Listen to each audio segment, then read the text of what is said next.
Қазақ тілі пәні 80-81 бетті ашамыз. Бүгінгі біздің тақырыбымыз мәтін және оның түрлері.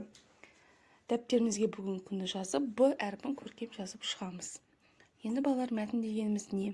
Мәтін мағына жағынан өзара байланысты екі немесе одан да көп сөйлемдерден құралады. Мәтінге ат қоюға болады.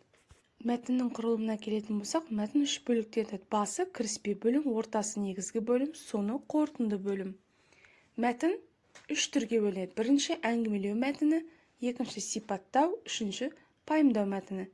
Әңгімелеу мәтіні дегеніміз бірінен кейін бірі болатын әрекет, оқиға баяндалатын, хабарланатын мәтінді әңгімелеу мәтіні деп атаймыз.